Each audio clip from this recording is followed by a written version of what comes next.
Je m'appelle Chester, j'ai 32 ans, et ce que je vais vous raconter m'empêche encore de dormir la nuit.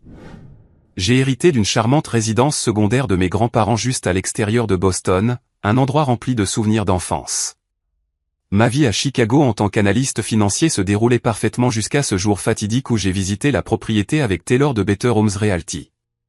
Je n'avais pas parlé à ma sœur Nathalie depuis 2 ans, c'est pourquoi la trouver là-bas a bouleversé mon monde. Avant de plonger dans ce cauchemar familial, laissez un commentaire pour me dire d'où vous regardez. Appuyez sur le bouton j'aime et abonnez-vous pour entendre d'autres histoires qui prouvent que les drames de famille, ça touche différemment. Grandir à Boston m'a façonné de manière que je découvre encore. Mon père, Harold, travaillait comme plombier, faisant des semaines de 60 heures pour maintenir notre famille à flot. Maman, Diane, était une infirmière dévouée au Massachusetts General, prenant souvent des gardes de nuit pour aider à financer les études universitaires de ma sœur et moi. Nous n'étions en aucun cas riches, mais mes parents s'assuraient que nous ne manquions jamais de l'essentiel. Cette éducation de classe moyenne m'a appris la valeur du travail acharné et de la sécurité financière, des leçons que j'ai prises très au sérieux. Nathalie a 4 ans de moins que moi, et en grandissant, nous étions en fait proches. Elle était mon ombre pendant notre enfance, me suivant partout et voulant faire tout ce que je faisais.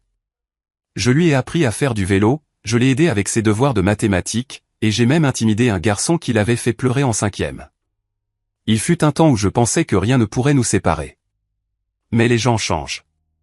Alors que nous entrions dans la vingtaine, nos chemins ont considérablement divergé. Tandis que je me concentrais sur la construction d'une carrière et d'une stabilité financière, Nathalie semblait dériver.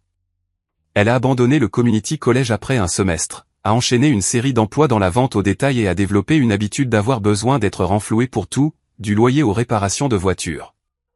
La maison qui se trouvait maintenant au centre de notre conflit était une belle maison coloniale de 3 chambres à Lexington, à environ 20 minutes de Boston même. Mes grands-parents, Martin et Eleanor Davison, l'avaient achetée dans les années 1970 et y ont vécu jusqu'à leur décès à quelques mois d'intervalle il y a 5 ans. La propriété s'étendait sur un demi-acre avec des érables majestueux qui prenaient une couleur orange brillante chaque automne. À l'intérieur, des parquets en bois massif couraient partout, avec des bibliothèques encastrées dans le salon et une cuisine avec l'évier de ferme d'origine que ma grand-mère refusait de remplacer malgré de multiples rénovations. Cette maison était ma 2e maison en grandissant. Alors que Nathalie passait la plupart de ses week-ends avec des amis à l'adolescence, je restais souvent avec papy et mamie, aidant aux travaux de jardinage, apprenant à faire la célèbre tarte aux pommes de mamie et écoutant les histoires de papy sur son temps dans la marine. Ces week-ends ont créé un lien spécial entre nous. À leur décès, la lecture du testament a surpris tout le monde. Alors que la plupart des actifs étaient partagés équitablement, ils m'ont spécifiquement légué la maison. Leur avocat a expliqué qu'il voulait que quelqu'un qui apprécierait son histoire l'ait. Nathalie semblait d'accord avec cet arrangement à l'époque. Elle venait de se marier avec Kevin et il prévoyait de déménager au Connecticut pour son nouveau travail. Après avoir obtenu un diplôme en finance du Boston College, j'ai décroché un emploi chez Meridian Financial Group à Chicago.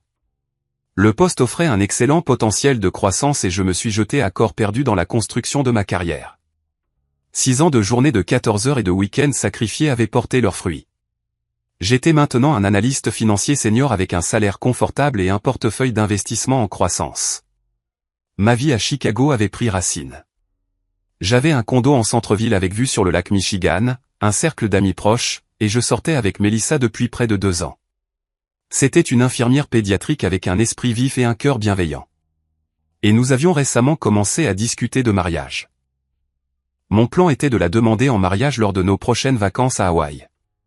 Ma vie étant fermement établie à Chicago, la maison de Lexington est restée vide pendant plusieurs années. Je la visitais occasionnellement, j'ai engagé un service pour entretenir la pelouse et j'ai gardé les services publics en marche. Les impôts fonciers et l'entretien devenaient une dépense importante, et j'ai finalement décidé que la louer était la décision la plus sensée financièrement. Le revenu supplémentaire accélérerait mes économies pour un logement plus grand pour Melissa et moi, et les avantages fiscaux étaient substantiels. La distance croissante entre Nathalie et moi n'était pas seulement géographique. Après la rupture de son mariage avec Kevin il y a 3 ans, elle a semblé sombrer. Nos conversations devenaient de plus en plus tendues, se terminant toujours par des demandes implicites d'argent. J'ai essayé d'aider au début, en couvrant son loyer pendant 2 mois, en payant la réparation de sa voiture, en envoyant de l'argent pour les courses, mais les demandes n'ont jamais cessé. Le point de rupture est survenu lors d'une visite de Noël il y a 2 ans. J'ai découvert qu'elle avait ouvert une carte de crédit à mon nom et accumulé plus de 8 000 $ de dettes. Lorsqu'elle a été confrontée, elle est devenue défensive, prétendant qu'elle prévoyait de rembourser et que je lui devais cela parce que j'avais eu la maison. Nos parents ont pris son parti, disant que je devrais pardonner la dette puisque je m'en sortais si bien. J'ai remboursé la carte pour protéger ma cote de crédit, mais j'ai coupé tout soutien financier après cela. Nos communications se sont réduites à des SMS d'anniversaire obligatoires et finalement à rien. Mes parents me tenaient au courant de sa vie de manière minimale. Des mentions de ses difficultés à trouver un travail stable, de son déménagement dans un appartement plus petit. J'envoyais des cadeaux à ses enfants pour leurs anniversaires et à Noël, mais Nathalie ne les a jamais reconnus. J'ai essayé de maintenir une relation avec ma nièce et mes neveux, mais Nathalie a rendu les choses difficiles. Finalement, j'ai respecté la distance qu'elle semblait vouloir. Donc, quand j'ai finalement décidé de louer la maison de Lexington, Nathalie était la dernière de mes pensées. J'ai fait des recherches sur les sociétés de gestion immobilière de la région et j'ai choisi Better Homes Realty.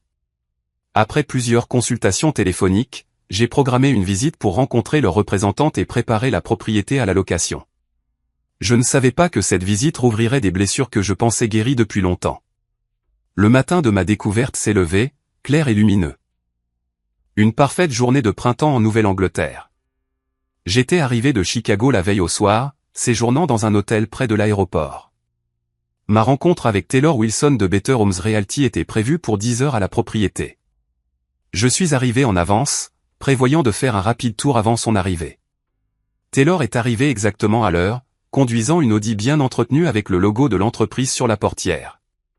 Elle était professionnelle et amicale, la quarantaine, avec une attitude pragmatique que j'ai appréciée.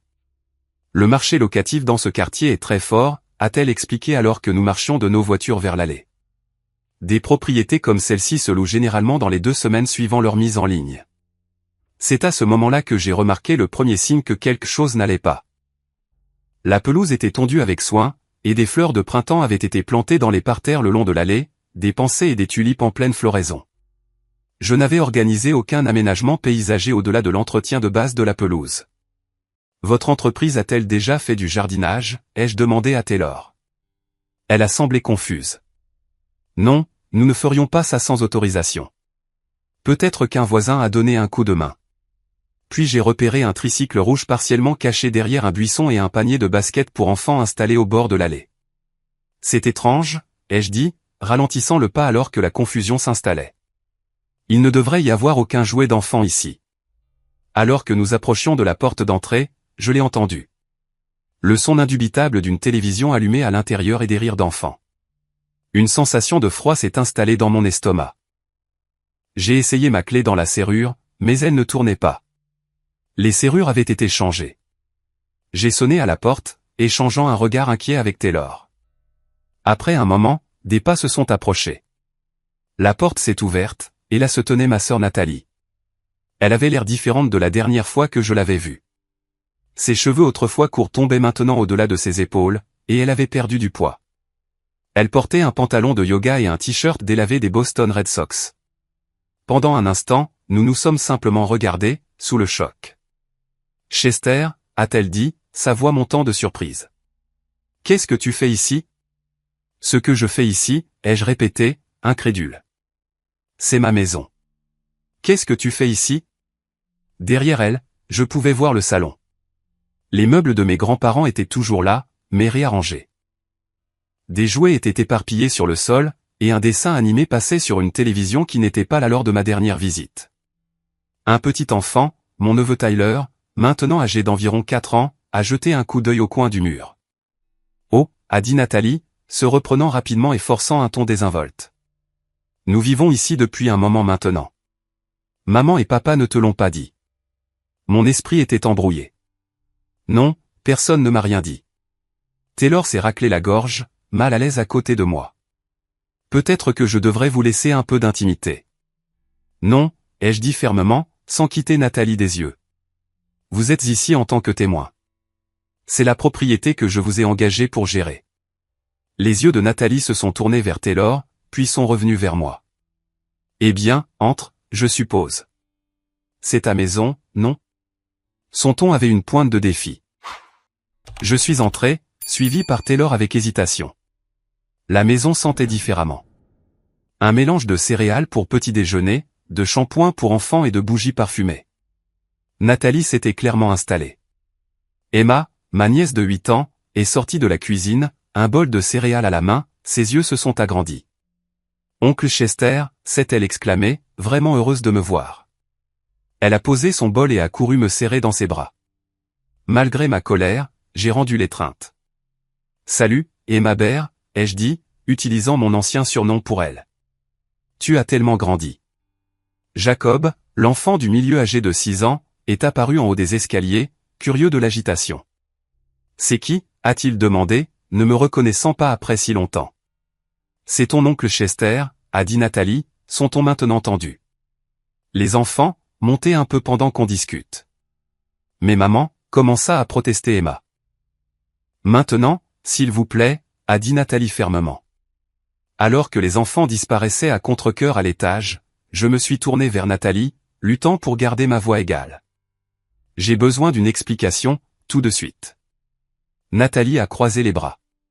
Qu'y a-t-il à expliquer? J'avais besoin d'un endroit où rester après que Kevin et moi nous soyons séparés.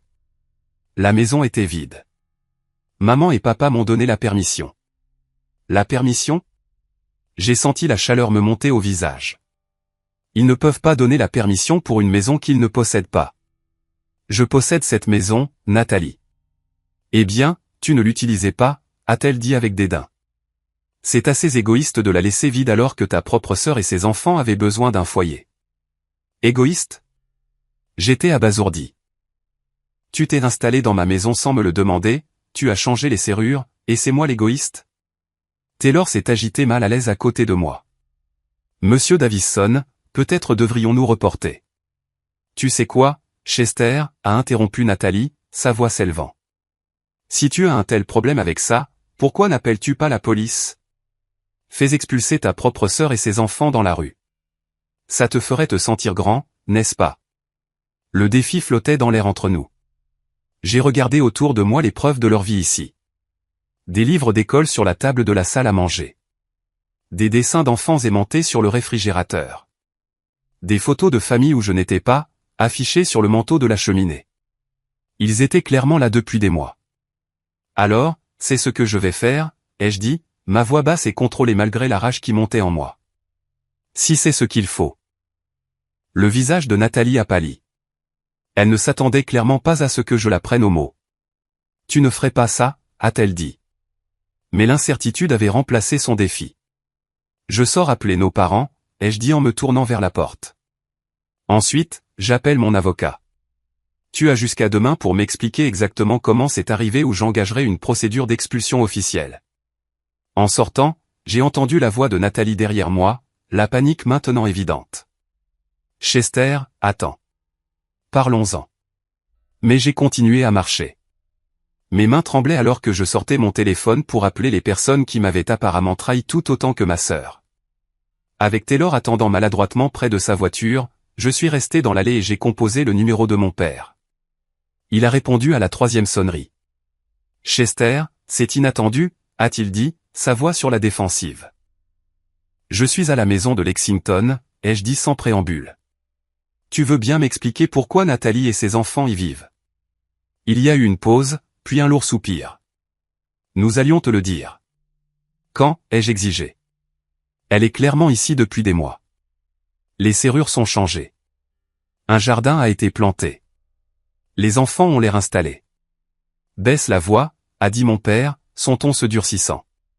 Tu réagis de manière excessive, comme d'habitude. De manière excessive? C'est ma propriété, papa. Ma maison. Celle que papy et mamie m'ont laissée. Et qu'est-ce que tu en faisais? Rien.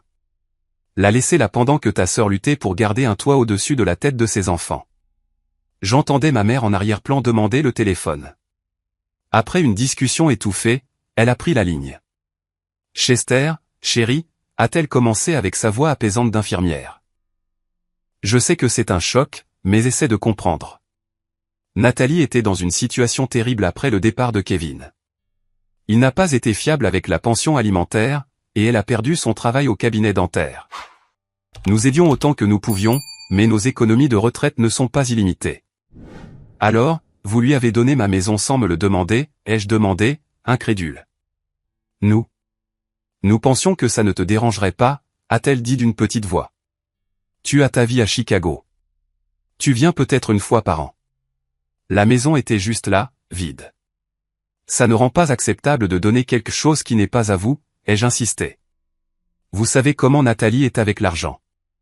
A-t-elle payé les impôts fonciers, les factures? Plus de silence. C'est bien ce que je pensais, ai-je continué.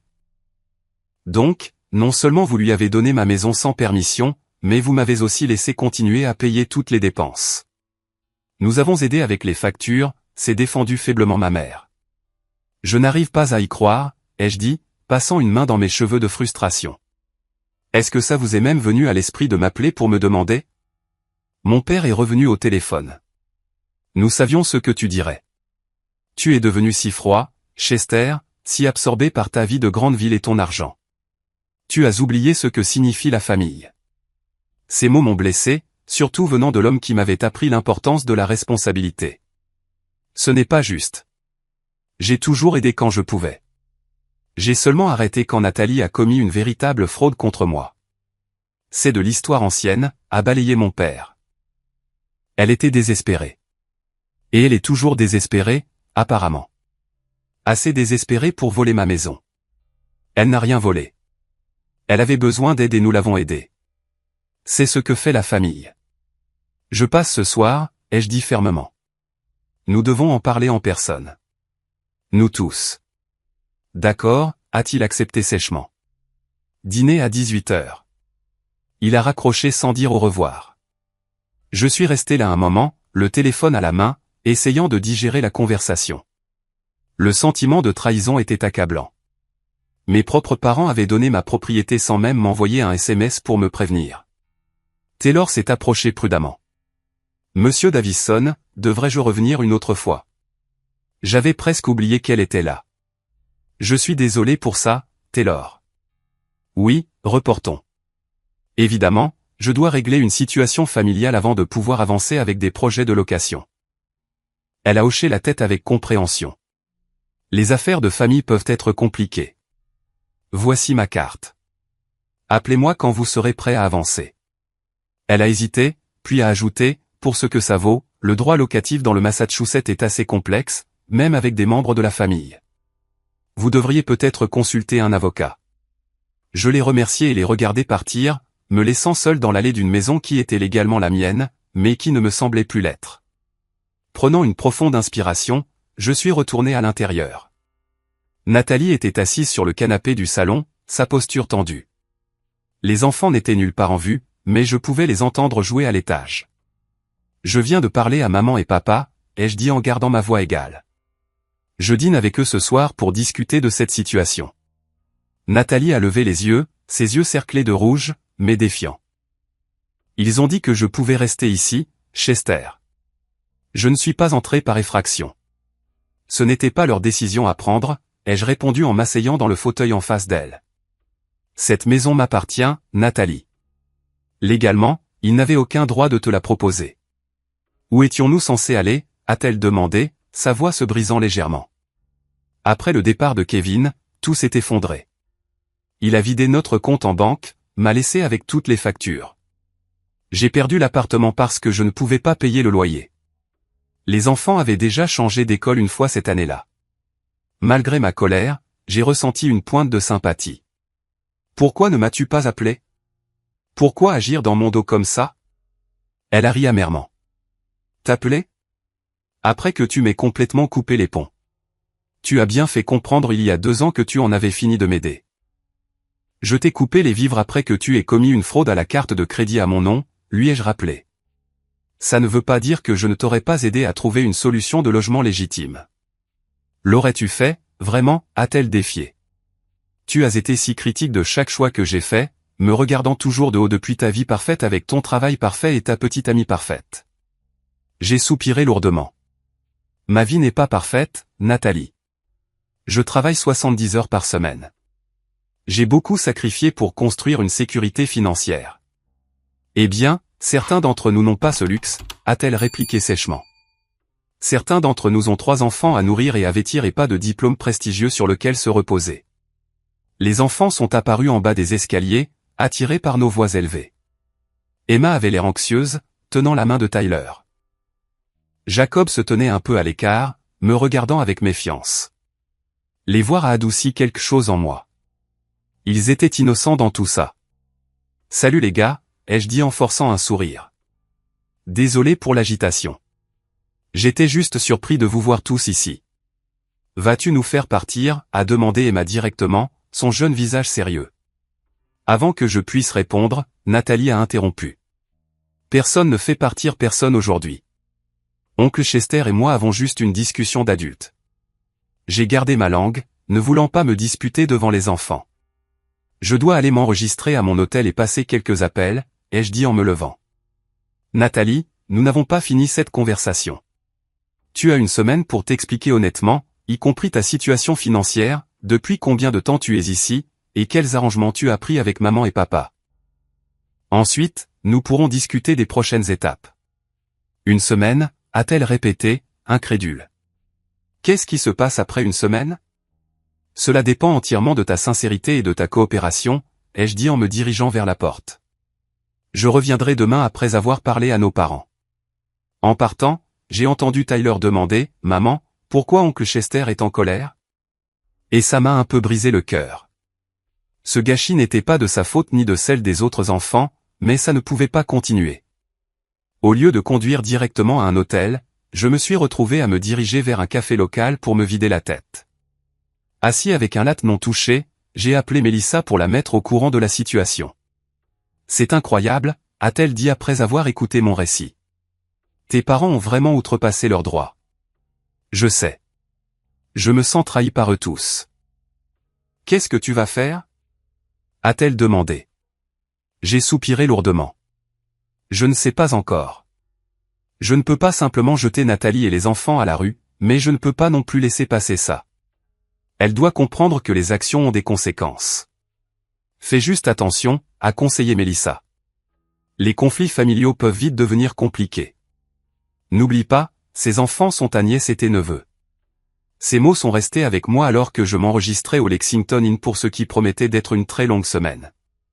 Le lendemain matin, j'ai envoyé un SMS à mon ami d'enfance, Anthony, qui vivait toujours dans la région.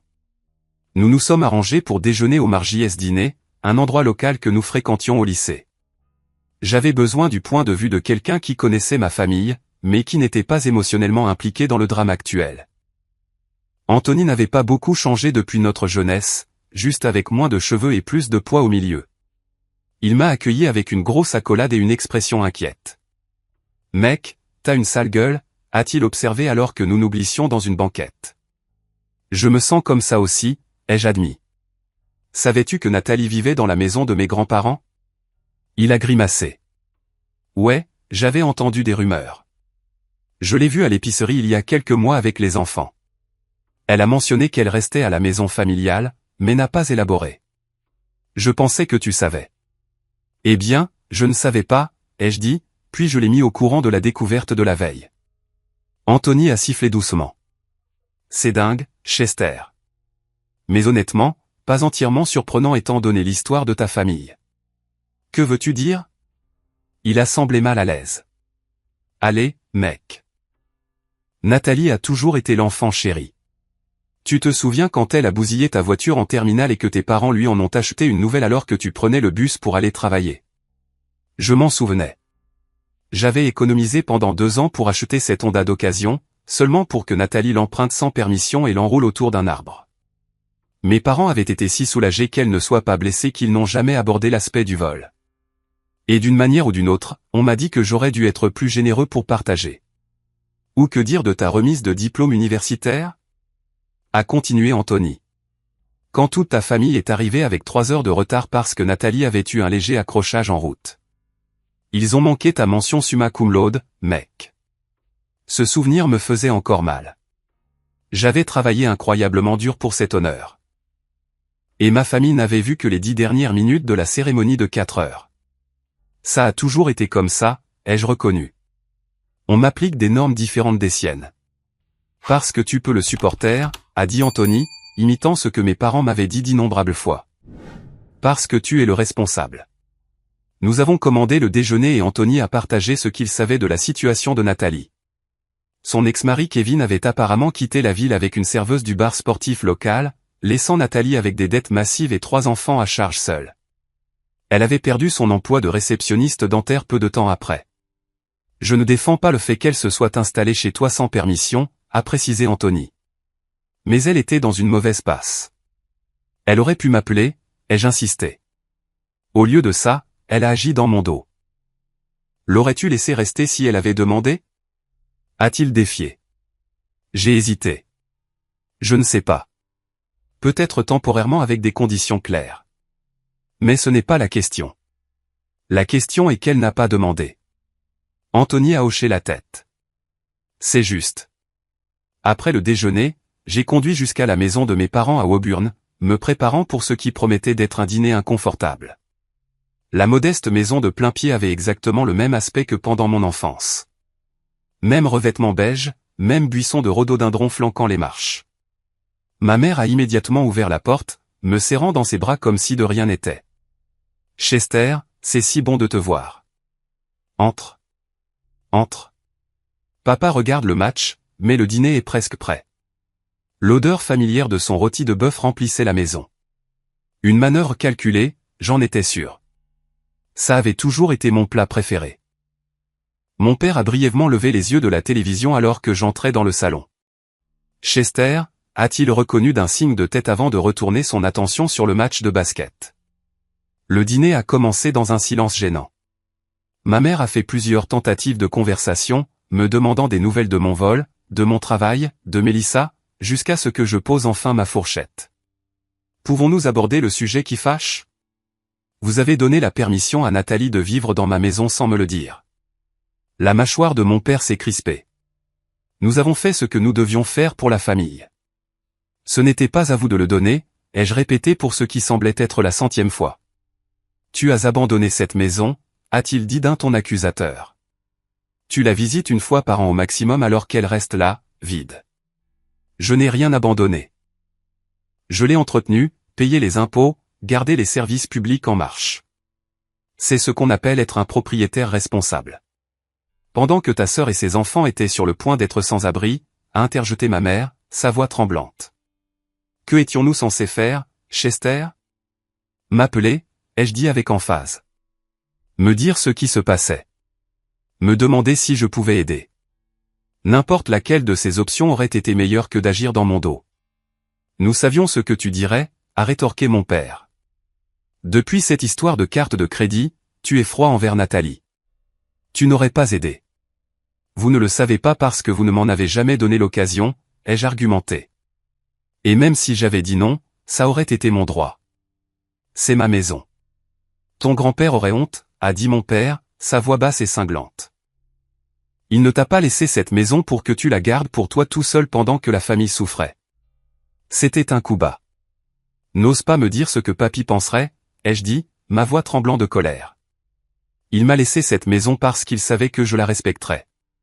Il m'a aussi appris l'honnêteté et le respect de la propriété d'autrui. Des leçons qui semblent avoir été oubliées dans cette famille. Ma mère s'est mise à pleurer. Nous étions désespérés, Chester. Nathalie s'est présentée à notre porte avec 3 enfants et nulle part où aller. Nous l'aidons financièrement depuis des années, mais nous avons maintenant un revenu fixe. La maison semblait être la solution parfaite. Alors vous lui avez donné une clé. Juste comme ça. Mes parents ont échangé un regard. En fait, a admis mon père à contre-cœur. Elle avait déjà une clé de l'époque où elle allait vérifier la maison pour toi. C'était il y a des années, avant notre brouille. J'avais demandé à Nathalie de vérifier la maison occasionnellement quand elle vivait encore à proximité, mais je pensais qu'elle avait rendu la clé en déménageant. Avez-vous au moins discuté des attentes avec elle? Loyer, facture? Un autre regard inconfortable entre eux. Nous avons aidé avec les factures, a dit ma mère. L'entente était qu'elle se remettrait sur pied et trouverait éventuellement son propre logement. Et quand était-ce censé arriver? Ça fait combien de temps maintenant? 6 mois. Environ, a confirmé mon père. Depuis décembre. 6 mois. Pendant 6 mois, il m'avait gardé ce secret. Vous est-il jamais venu à l'esprit de me dire que ma sœur divorçait, ai-je demandé, la douleur évidente dans ma voix. Que ma nièce et mes neveux traversaient une telle tourmente. Tu as bien fait comprendre que tu voulais prendre tes distances avec Nathalie, a dit ma mère sur la défensive. Nous respections ça. Distance de l'exploitation financière, pas des nouvelles familiales importantes, me suis-je levé de table. J'aurais voulu savoir ça. J'aurais voulu aider les enfants, au moins. Tu es toujours si critique, a dit mon père, sa propre colère montant, regardant Nathalie de haut depuis ton piédestal. Tout le monde ne peut pas avoir ta vie parfaite, Chester. Ma vie n'est pas parfaite, papa. J'ai travaillé d'arrache-pied pour tout ce que j'ai. Nathalie a pris une mauvaise décision après l'autre, et tout le monde l'excuse parce qu'elle a eu la vie dure. Eh bien, devinez quoi?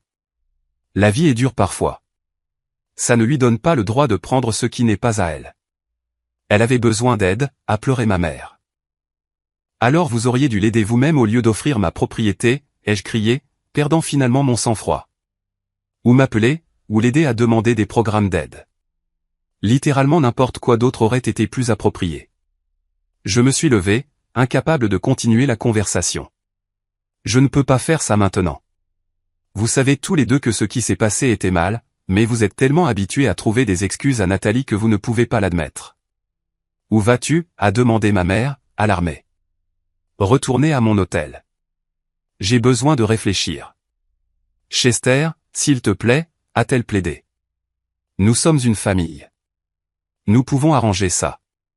La famille n'agit pas dans le dos des autres, ai-je dit en me dirigeant vers la porte. La famille ne se vole pas entre elles. La famille respecte les limites. Je suis parti sans me retourner. Le dernier mot de mon père me suivant à l'extérieur. Tu as changé, Chester. Chicago t'a rendu froid.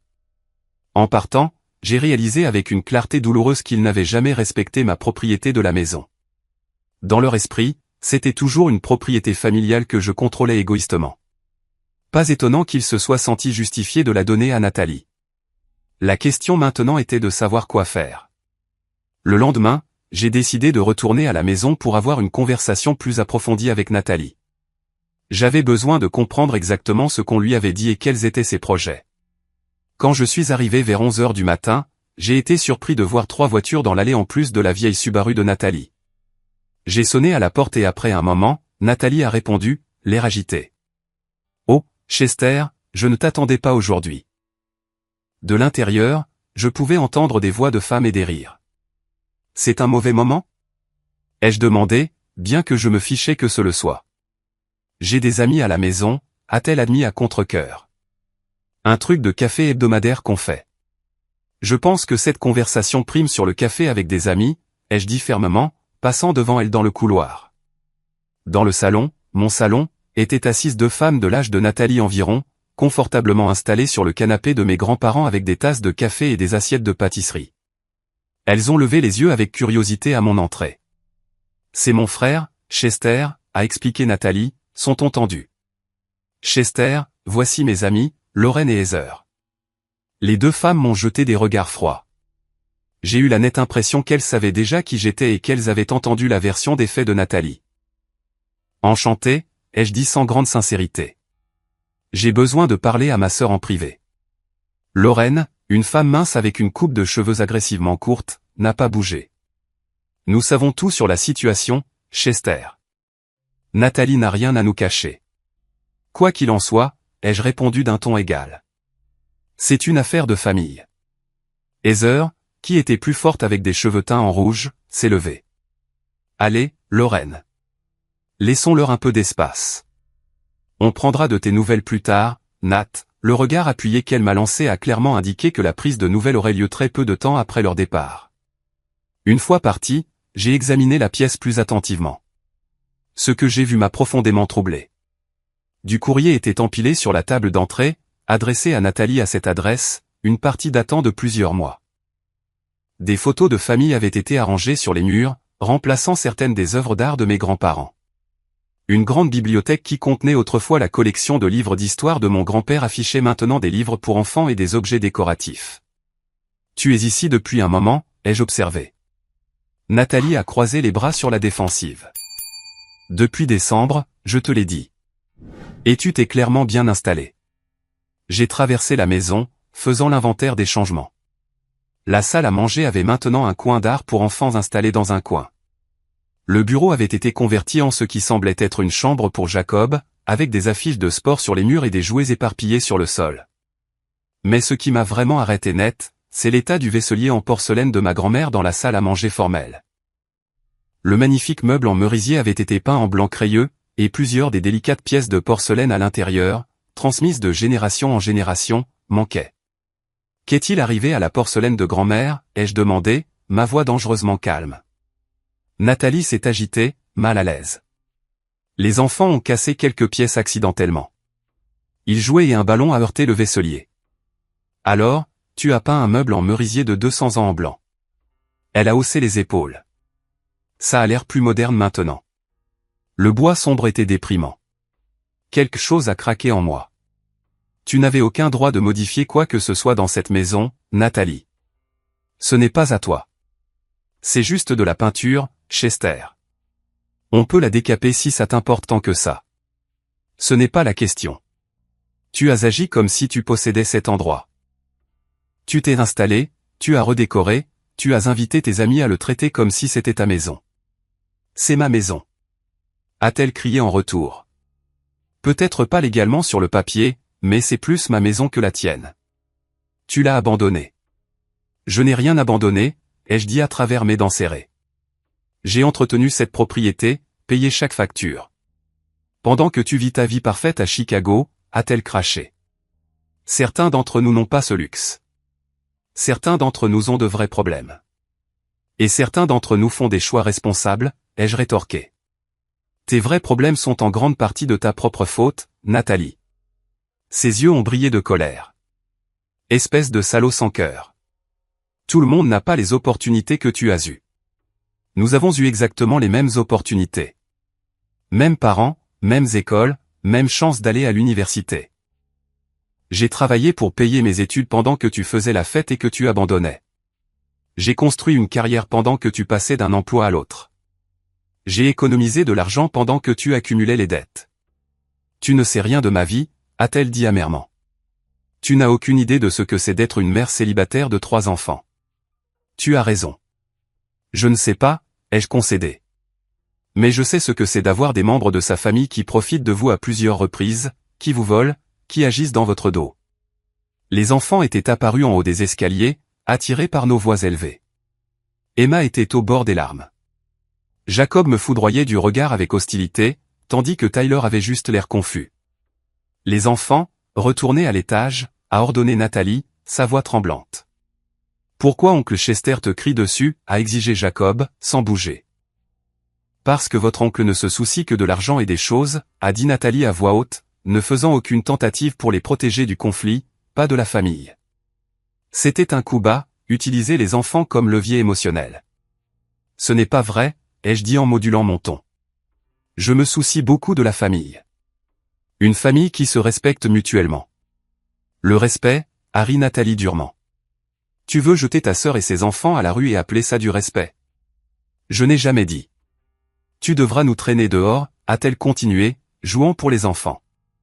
Appelle la police sur ta propre chair et ton propre sang.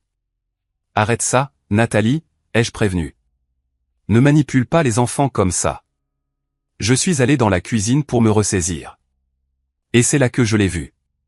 Une pile de papier sur le comptoir à côté de l'ordinateur portable de Nathalie. Des documents juridiques. Je n'aurais pas dû regarder, mais quelque chose m'a poussé à jeter un coup d'œil à la première page. C'était une lettre d'un avocat concernant la contestation de la distribution de la succession d'Avison. Mon sang s'est glacé. J'ai ramassé les papiers et les ai scannés rapidement. Nathalie avait consulté un avocat pour contester le testament de nos grands-parents près de 5 ans après les faits, affirmant que la maison aurait dû être répartie équitablement entre nous. Nathalie est apparue dans l'embrasure de la porte, a vu ce que je regardais et s'est précipitée pour attraper les papiers. C'est privé. Tu essaies de contester le testament, ai-je demandé, incrédule. Après tout ce temps? Elle a arraché les papiers. J'explorais juste mes options. Tes options, ai-je répété. Ton option est d'accepter que cette maison m'appartient légalement et que tu ne vis ici que par ma grâce à ce stade. La grâce, a-t-elle ricané. Tu ne savais même pas que j'étais ici il y a 2 jours. Parce que toi et nos parents avaient conspiré pour me le cacher, ai-je crié. Et maintenant je découvre que tu prévoyais d'essayer de prendre la maison légalement après y être installé sans permission, après avoir endommagé des héritages familiaux et changé les serrures. Ça aurait dû être à moitié à moi au départ, a-t-elle insisté. Papy et mamie faisaient du favoritisme, tout comme maman et papa l'ont toujours fait. Sauf qu'ils t'ont favorisé toi au lieu de moi pour une fois. L'accusation était si ridicule que j'ai failli rire. Du favoritisme ? J'ai passé chaque week-end avec eux alors que tu ne prenais pas la peine de leur rendre visite. J'ai aidé papy avec sa physiothérapie après son AVC. J'ai conduit mamie à ses rendez-vous chez le médecin. Où étais-tu pour tout ça ? J'avais ma propre vie et plus tard j'avais des enfants dont je devais m'occuper. Exactement. Tu as fait tes choix. J'ai fait les miens. Ils m'ont laissé la maison parce que j'étais celui qui s'occupait d'eux et de la propriété. Ce n'est pas juste, a-t-elle insisté. La vie n'est pas juste, ai-je répliqué. Mais tu sais ce qui est vraiment injuste ? Que tu dises à tout le monde en ville que j'ai abandonné cette propriété pour que tu puisses la réclamer. Que tu laisses tes enfants croire que cette maison sera la leur un jour. Son expression a confirmé mes soupçons. Tu leur as dit ça, n'est-ce pas ? Que c'est leur maison permanente. Elle n'a pas répondu, ce qui était une réponse suffisante. Ça s'arrête maintenant, ai-je dit avec une intensité calme. J'appelle mon avocat aujourd'hui. Tu recevras des papiers d'expulsion officiels. Tu ne ferais pas ça, a-t-elle haleté. Regarde-moi faire. Tu as manipulé cette situation depuis le début. J'aurais peut-être été disposé à trouver un arrangement si tu avais été honnête, mais ça. J'ai fait un geste vers les papiers juridiques. Ça dépasse les bornes. Les enfants seront ma principale préoccupation, ai-je interrompu. Je m'assurerai qu'ils aient un logement sûr. Mais ce ne sera pas ici et ce ne sera pas sous ces faux prétextes. J'ai sorti mon téléphone et j'ai pris des photos des documents juridiques malgré les protestations de Nathalie. Puis je me suis dirigé vers la porte. Tu as 30 jours, ai-je dit par-dessus mon épaule. Je te suggère de commencer à faire tes valises et à chercher un nouvel endroit où vivre. Tu le regretteras, a-t-elle crié après moi, sa voix se brisant d'émotion. Maman et papa ne te pardonneront jamais. En montant dans ma voiture de location, je pouvais entendre les enfants pleurer à l'intérieur de la maison. Ça m'a brisé le cœur, mais je ne pouvais plus reculer maintenant.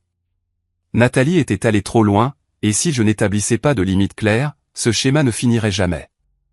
Assis dans ma voiture, j'ai appelé un avocat local spécialisé en droit locatif et j'ai pris rendez-vous pour cet après-midi. Puis j'ai envoyé un SMS à Anthony. C'est pire que je ne le pensais. J'ai besoin d'un verre plus tard. La situation avait dégénéré au-delà de tout ce que j'aurais pu imaginer, et il n'y aurait pas de solution facile, mais j'en avais fini d'être manipulé et exploité par ma propre famille.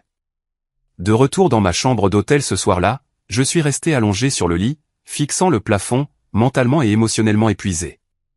Ma rencontre avec Sarah Blackwell, l'avocate en droit immobilier, avait été informative mais troublante. Le droit locatif du Massachusetts était compliqué. Et même si Nathalie n'avait aucun droit légal d'être dans la maison, l'expulser serait compliqué, potentiellement préjudiciable pour les enfants, et fracturerait notre famille de manière permanente. Mon téléphone a sonné. Mélissa appelait pour notre point du soir. Salut, ai-je répondu, sans prendre la peine de cacher ma lassitude. C'est si grave que ça, a-t-elle demandé avec sympathie. Je l'ai mise au courant des découvertes de la journée, les héritages modifiés, la consultation juridique, les enfants entraînés dans le conflit. Oh, Chester, a-t-elle soupiré. Quel cauchemar. Je ne sais pas quoi faire, Mel. D'un côté, je suis furieux et je veux tenir bon. De l'autre, ces enfants. Ma voix s'est éteinte. Ces enfants sont innocents, a-t-elle terminé pour moi. Et ils sont aussi ta famille. Exactement. Mais si je cède maintenant, quel message est-ce que ça envoie? Que n'importe qui peut profiter de moi et que je l'accepterai? Qu'il n'y a pas de conséquences pour les actions de Nathalie? Mélissa est restée silencieuse un moment. Et si tu cherchais une troisième option? Quelque chose qui établit tes limites mais ne punit pas les enfants. Comme quoi? Je ne sais pas exactement, mais il doit y avoir un juste milieu entre laisser Nathalie rester sans conséquence et faire subir une expulsion traumatisante à 3 enfants. Après avoir raccroché, je suis resté avec cette pensée. Une troisième option, quelque chose qui protégerait les enfants tout en tenant Nathalie pour responsable. Le lendemain matin, j'ai rencontré Julian Matthews, mon conseiller financier, qui se trouvait être à Boston pour une conférence. Autour d'un petit déjeuner au restaurant de l'hôtel, j'ai exposé la situation. Financièrement, quelles sont mes options ici, ai-je demandé après l'avoir mis au courant. Julian a réfléchi pensivement. Plusieurs, en fait.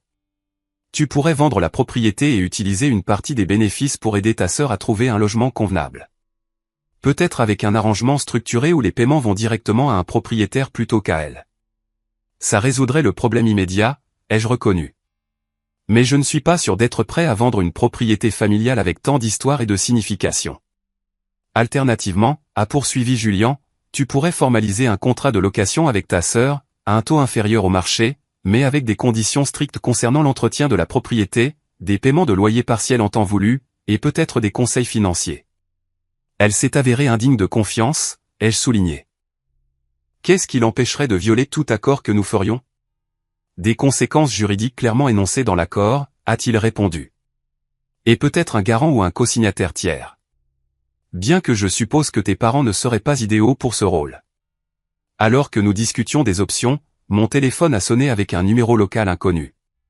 Je me suis excusé pour répondre. Est-ce Chester Davison, a demandé une voix masculine. Oui. Qui est à l'appareil? C'est Kevin Travers. L'ex-mari de Nathalie. Je crois comprendre qu'il y a une situation avec la maison. J'ai été momentanément stupéfait. Comment avez-vous eu mon numéro? Ta mère me l'a donné, a-t-il dit. Écoute, je sais que nous ne nous sommes jamais rencontrés, mais je pense que nous devrions parler. Nathalie m'a appelé hier soir, hystérique, à propos de ton intention de l'expulser, elle et les enfants. J'ai accepté de le rencontrer cet après-midi dans un café près de son lieu de travail à Cambridge. Je ne savais pas à quoi m'attendre, mais je voulais entendre son point de vue. Kevin s'est avéré différent de ce que j'avais imaginé d'après les descriptions de Nathalie. Il était soigné, articulé, et semblait sincèrement préoccupé par ses enfants. Après des présentations maladroites, nous sommes allés droit au but.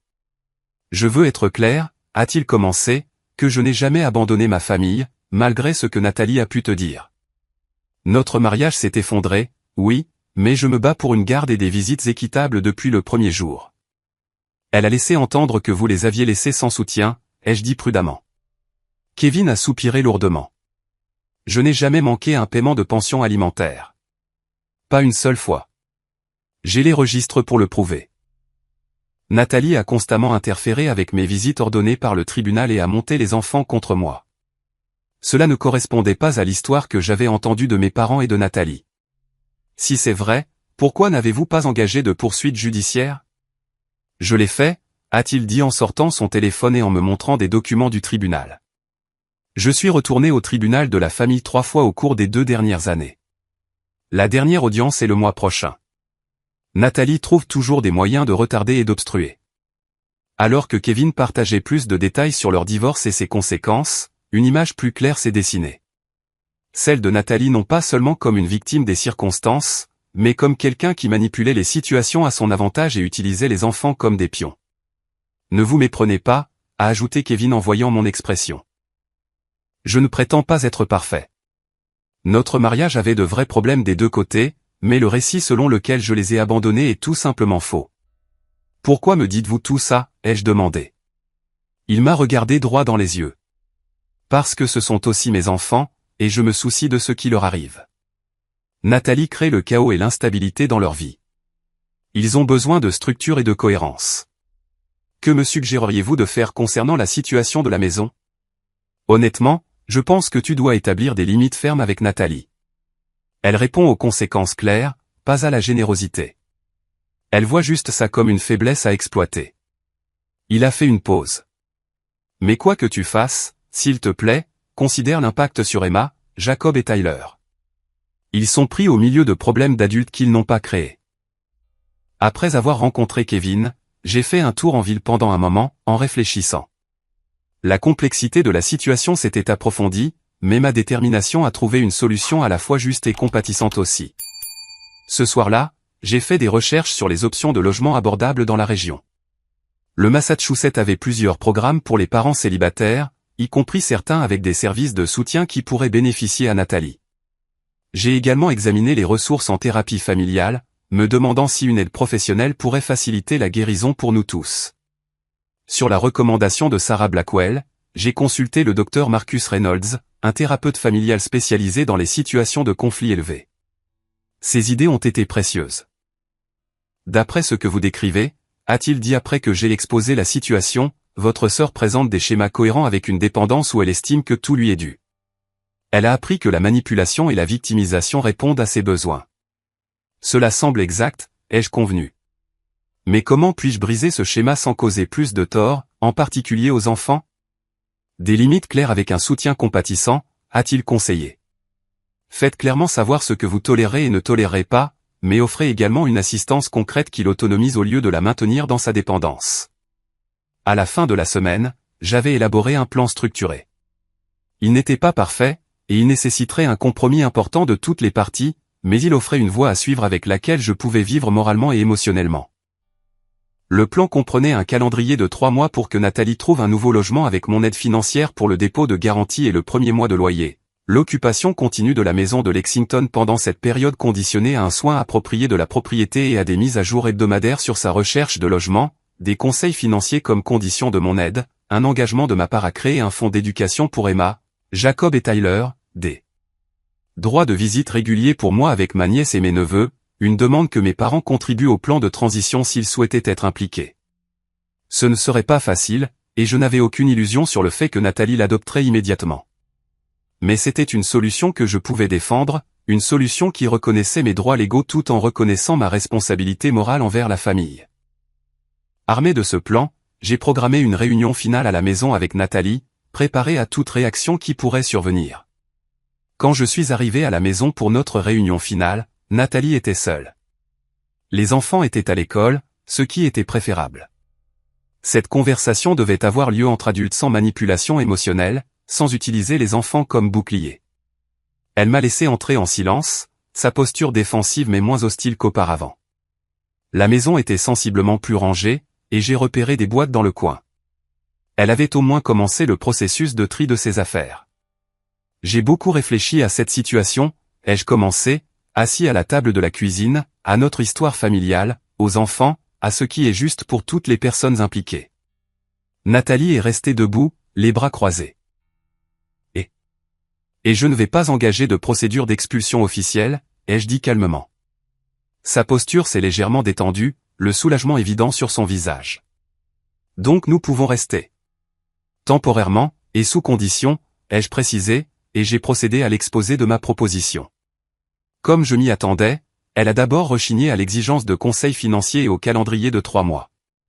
Ce n'est pas assez de temps pour trouver un endroit décent, a-t-elle protesté. C'est suffisant si tu cherches activement et si tu es réaliste sur ce que tu peux te permettre, ai-je rétorqué.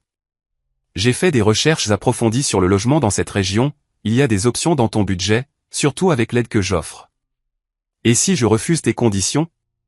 Alors nous revenons à la voie légale, ai-je dit fermement. Ces conditions sont plus que justes, Nathalie.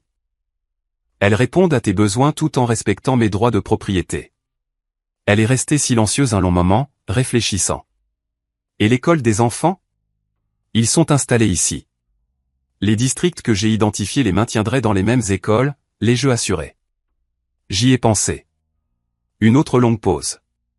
Puis, de manière inattendue, ses yeux se sont remplis de larmes. Pourquoi fais-tu ça? A-t-elle demandé d'une petite voix. Après tout ce que j'ai fait, m'installer sans permission, modifier la maison, la consultation juridique. Tu nous aiderais quand même? Parce que tu es ma sœur et que ces enfants sont ma famille, ai-je dit simplement. Et parce que malgré tout, je ne crois pas que tu aies agi par méchanceté. Tu étais désespéré et tu as fait de mauvais choix. Elle s'est affalée sur une chaise en face de moi. J'étais tellement en colère contre toi, a-t-elle admis, pour avoir tout réussi. Pour avoir hérité de la maison, pour m'avoir coupé les vivres. Ça m'a fait du bien de te prendre quelque chose pour une fois. Son honnêteté, bien que douloureuse, était un pas dans la bonne direction. Je comprends cette colère, ai-je dit. Mais Nathalie, tu as été en colère contre les mauvaises choses. J'ai travaillé dur pour ce que j'ai. La maison m'est revenue parce que j'ai maintenu une relation avec papy et mamie. Je sais, a-t-elle dit doucement. Au fond de moi, je l'ai toujours su. C'était plus facile de te blâmer que d'affronter mes propres erreurs. Cet aveu a ouvert la porte à la conversation la plus honnête que nous ayons eue depuis des années. Pendant les 2 heures suivantes, nous avons parlé des ressentiments et des malentendus qui avaient couvé entre nous depuis l'enfance. J'ai appris ses luttes contre la dépression après chaque naissance, ses sentiments d'inadéquation par rapport à moi, ses véritables difficultés à naviguer dans la monoparentalité. À mon tour, j'ai partagé à quel point j'avais été blessé par sa fraude à la carte de crédit, son mépris de mon éthique de travail qu'elle qualifiait de chance, et la façon dont elle avait monté nos parents contre moi au fil des ans. Je n'ai jamais voulu me mettre entre toi et maman et papa, a-t-elle dit. Bien que nous sachions tous les deux que ce n'était pas entièrement vrai. Quoi qu'il en soit, nous devons établir des schémas plus sains, ai-je insisté. Nous tous. Au moment où les enfants sont rentrés de l'école, nous avions conclu un accord avec lequel nous pouvions tous les deux vivre. Nathalie accepterait mes conditions et je l'aiderais à assurer que la transition soit aussi douce que possible pour Emma, Jacob et Tyler. Ce soir-là, j'ai invité nos parents et leur ai présenté le plan. Mon père a d'abord été réticent, y voyant une affirmation de mon contrôle plutôt qu'une aide. C'est toujours moi qui force Nathalie à partir, a-t-il argumenté. Juste avec un plus bel emballage. Non, papa, l'ai-je corrigé. C'est moi qui établis des limites tout en étant compatissant. Il y a une différence. Ma mère, plus pragmatique, s'est concentrée sur la logistique. Où iront-ils? Qu'en est-il des routines des enfants? Je leur ai expliqué les recherches que j'avais faites sur les options de logement et les services de soutien. J'ai mûrement réfléchi à cela, mais j'ai besoin de votre soutien, pas de votre sape. Après de longues discussions et une tension persistante, ils ont accepté à contre-cœur que ma solution était raisonnable. Plus important encore, ils ont reconnu leur rôle dans la facilitation de la situation. Nous aurions dû te parler en premier, a admis ma mère. Nous essayons d'aider un enfant sans considérer l'impact sur l'autre. Nous avons toujours attendu plus de toi parce que tu semblais capable de le gérer, a ajouté mon père. Ce n'était pas toujours juste. Ce n'était pas une réconciliation parfaite, mais c'était un début. Les 6 mois suivants ont été difficiles alors que nous mettions en œuvre le plan. Nathalie a trouvé un appartement de 3 chambres à environ 15 minutes de la maison de Lexington, dans un bon district scolaire avec un loyer abordable. Avec mon aide pour le dépôt de garantie et le premier mois, elle a pu obtenir un bail. Le conseil financier a été une lutte au début. Nathalie résistait à l'idée que quelqu'un scrute ses habitudes de dépenses. Mais progressivement, elle a commencé à voir la valeur de la budgétisation et de la planification. Elle a trouvé un nouvel emploi d'assistante administrative dans un community college local, qui offrait des avantages de frais de scolarité qu'elle pourrait potentiellement utiliser pour terminer son diplôme. Quant à la maison, j'ai finalement décidé que la vendre était la meilleure option. La propriété était chargée de trop d'émotions compliquées. Maintenant, après quelques rénovations pour restaurer le vaisselier en porcelaine de ma grand-mère et corriger d'autres changements que Nathalie avait faits, je l'ai mise en vente avec Taylor de Better Homes Realty. La vente s'est conclue rapidement, et bien que la plupart des bénéfices aient été consacrés à mon avenir avec Melissa, j'ai mis de côté une partie importante pour des fonds d'éducation pour Emma, Jacob et Tyler. Quels que soient les problèmes entre les adultes de la famille, les enfants méritaient une chance. Ma relation avec ma nièce et mes neveux s'est considérablement améliorée une fois le conflit de logement résolu. Je rendais régulièrement visite à leur nouvel appartement, les emmenais en sortie et me suis imposé comme une présence constante dans leur vie. Emma, en particulier, semblait s'épanouir avec ce soutien supplémentaire, montrant un intérêt pour la finance qui me rappelait moi-même à son âge. La guérison avec mes parents a pris plus de temps. Des années de schéma ne changent pas du jour au lendemain. Mais nos conversations sont devenues plus honnêtes, moins chargées de ressentiments tacites. Ils ont commencé à reconnaître la responsabilité de Nathalie pour ses choix plutôt que de la défendre par réflexe ou de s'attendre à ce que je règle tout. 1 an après la découverte qui avait tout bouleversé, Melissa et moi nous sommes mariés à Chicago. Toute ma famille était présente. Parents, Nathalie, les enfants, même Kevin, qui avait réussi à obtenir des droits de visite plus constants. La dynamique était différente maintenant, plus équilibrée. Je me sentais respecté d'une manière que je n'avais pas connue auparavant. Les leçons de la vie sont rarement faciles, et celle-ci avait été particulièrement douloureuse. J'ai appris que la loyauté familiale ne signifie pas abandonner les limites personnelles. Que aider quelqu'un ne signifie pas toujours lui donner ce qu'il veut. Que les schémas établis dans l'enfance peuvent persister à l'âge adulte à moins d'être consciemment abordés. Plus important encore, j'ai appris que la vraie compassion inclut la responsabilisation. En tenant Nathalie pour responsable tout en offrant un soutien, je lui ai donné l'occasion de grandir plutôt que de rester dépendante. Le chemin vers la guérison de notre famille ne résidait pas dans un accommodement sans fin, mais dans une communication honnête et des limites appropriées. En y repensant maintenant, je réalise que ce qui a commencé comme un litige immobilier concernait en réalité des questions beaucoup plus profondes. Le respect, la responsabilité et les liens compliqués de la famille. La maison de nos grands-parents n'était pas seulement une structure physique. C'était un symbole de notre héritage familial et des valeurs que nous prétendions défendre. En fin de compte, la question n'était pas vraiment de savoir qui méritait de vivre dans cette maison. Il s'agissait de savoir quel genre de famille nous voulions être à l'avenir. La réponse a exigé des sacrifices et une croissance de notre part à tous. Mais les relations que nous avons reconstruites sont plus fortes pour avoir surmonté la tempête. Avez-vous déjà dû établir des limites difficiles avec des membres de votre famille? Qu'avez-vous appris de cette expérience? Laissez vos pensées dans les commentaires ci-dessous. Et si cette histoire a résonné en vous, veuillez appuyer sur le bouton j'aime et vous abonner pour entendre d'autres histoires de la vie réelle sur la navigation dans des dynamiques familiales complexes. Votre soutien compte énormément pour moi. Et rappelez-vous, parfois les conversations les plus difficiles mènent à la croissance la plus significative. Merci de m'avoir écouté et je vous souhaite force et sagesse dans vos propres parcours familiaux.